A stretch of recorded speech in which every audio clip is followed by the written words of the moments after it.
आशा ही परमं दुःखं निराशो ही परमं सुखम।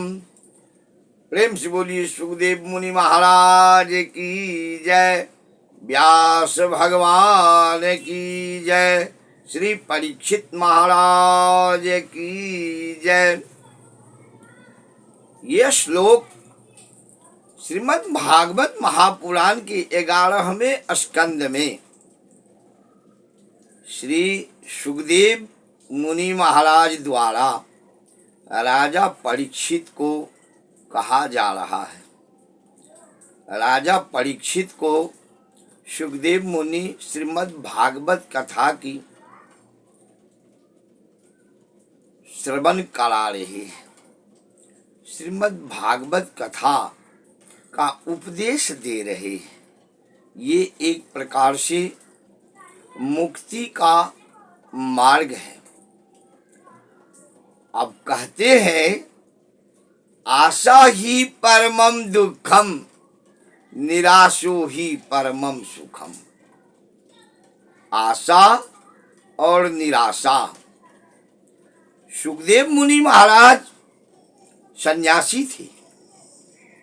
पृथ्वी पर में दूसरा सन्यासी देखने को नहीं मिला है। किसी की बुराई करना, किसी का आलोचना करना, किसी को नीचे दिखाना, ये बहुत बड़े अधर्म पाप का कारण होता है। हमारे सनातन धर्म के धार्मिक ग्रंथों में कई जगह आया है जो सन्यासी को 3 चीज वर्जित है: स्त्री, अग्नि, अर्थ। ये तीनों वर्जित है। अर्थ जो है गृहस्थों का है। गृहस्थों के द्वारा सभी धर्म चलाने में एक अर्थ साधन होता है जो गृहस्थ उपार्जन करते हैं, आयोजन करते हैं, इसकी उत्पत्ति करते हैं और सबको देते हैं, सबको चलाते हैं। सुखदेव मुनि महाराज सन्यासी थे। उन्होंने राजा परीक्षित को कथा सुना रहे हैं। 7 ही दिन की कथा है और 7 ही दिन परीक्षित का आयु बचा है। राजा परीक्षित बहुत बड़े धार्मिक थे। कभी कभी धर्मात्माओं से भी, धार्मिक लोगों से भी भूल हो जाती है।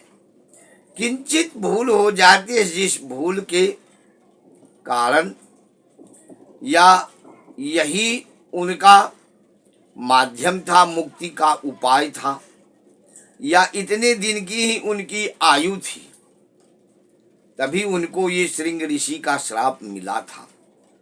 तो 7 ही दिन में राजा परीक्षित को जब ज्ञात हुआ कि श्राप व्यर्थ नहीं जाएगा, तो उन्होंने सीधे अपने मुक्ति का उपाय में चल दिए। जन्मेजय को, अपने पुत्र जन्मेजय को राज तिलक सौंप दिए और मुक्ति के उपाय में चल दिए। सुखताल नाम का क्षेत्र है जहाँ राजा परीक्षित पहुँचे और सुखदेव मुनि भी, जितने ऋषि मुनि महात्मा थे, सब मुनि महाराज वहाँ पहुँच गए और सुखदेव मुनि बिना बुलाए ही वहाँ पहुँच गए। सुखदेव मुनि थे सन्यासी। सुखदेव मुनि सन्यासी थे, वस्तुतः वाकई में सन्यासी थे। उन्होंने जन्म से ही सन्यास लिए थे और उन्होंने कथा सुनाया। राजा परीक्षित को उसी मध्य में कहते हैं।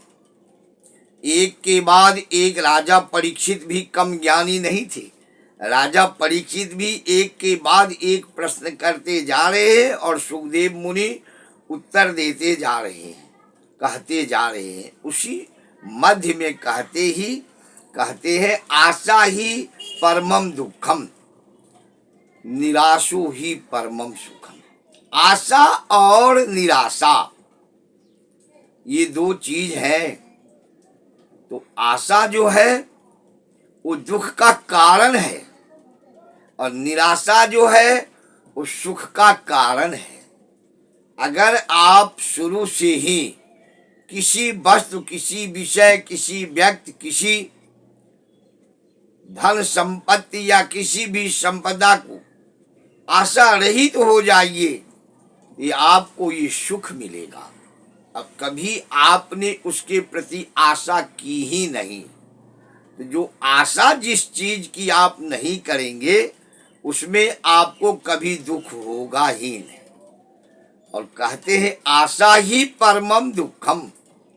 और किसी विषय को, किसी वस्तु को, किसी संपत्ति को, किसी व्यक्ति को, किसी व्यक्ति के ऊपर आप आशा रखते हैं, किसी विषय पर आशा रखते हैं, तो निश्चित रूप से वो आप प्राप्त नहीं कर पाएंगे, वो आपको प्राप्ति नहीं होगी और ये दुख का कारण बनेगा। आप उसमें दुखी रहेंगे, दुख में व्याप्त हो जाएंगे, दुख में लीन हो जाएंगे। तो राजा परीक्षित को सुखदेव मुनि कथा के मध्य में कहते हैं आशा ही परमम दुखम, निराशो ही परमम सुखम। ये ही दो वचन है, दो सत्य है। जो आशा अगर आप रखते हैं तो निश्चित रूप से आप एक न एक दिन दुखी होंगे या दुखी रहेंगे। जिस प्रकार की, जिस तरह की आशा हो, आपको अपने आप को महान बनने की आशा हो, दूसरों के सामने ऊंचे दिखाने की आशा रखते हो, धन दौलत की आशा रखते हो, एक से एक महान व्यक्ति उत्कृष्ट कर्म करने की आशा रखते हो, तो केवल आशा से ही प्राप्ति नहीं होती है। जो मनुष्य कर्तव्यवान होते हैं, कर्तव्यशील होते हैं, क्रियाशील होते हैं, वो सफलता को प्राप्त करते हैं। केवल जो आशा रखते हैं वो सफलता की प्राप्ति उनको नहीं हो पाती है। तो सुखदेव मुनि राजा परीक्षित से कहते, हे परीक्षित, आशा ही परमम दुखम, निराशो ही परमम सुखम। जिस चीज से आप आशा रहित रहेंगे, अर्थात निराश रहेंगे, आपको किसी प्रकार की उसके प्रति आशा नहीं है, तो आप सुखी रहेंगे, आप कभी दुखी नहीं होंगे। ये आशा और निराशा दोनों का विषय राजा परीक्षित को सुखदेव मुनि महाराज सुना रहे हैं। और ये गृहस्थ धर्मों में आशा होती है, आशा बलवती राजन। गृहस्थ धर्म का ये है, जब तक आप आशा नहीं करेंगे तब तक आप कर्म नहीं कर सकते हैं। लेकिन ये सन्यासियों का वचन है। सुखदेव मुनि महाराज राजा परीक्षित को कहते हैं, और वाकई में सुखदेव मुनि महाराज सन्यासी थे। सन्यासियों के विषय में कहा गया है, जो सन्यासी कभी अग्नि नहीं जलाते, वो पका हुआ भोजन वो लेते हैं। भोजन सबको चाहिए, पका हुआ भोजन लेते हैं। तो गृहस्थों के घर पर जाते थे, गाय दूहने में जितना समय लगता था उतना ही समय सुखदेव मुनि महाराज किसी गृहस्थों के घर पर ठहरते थे और उनको भोजन मिला, वो भोजन लिए और चलते बने।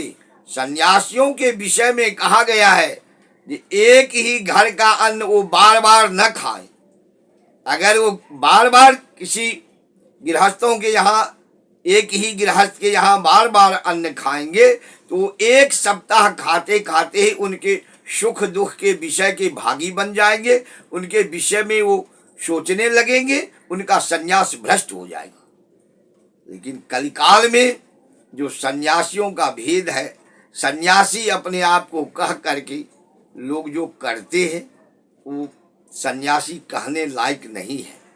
जो आज देखने को मिल रहा है, नाना तरह की विडम्बना बना के, नाना तरह की योजना बना के, और वो अर्थ संचय का कार्य करते हैं और अपने को कहते हैं सन्यासी।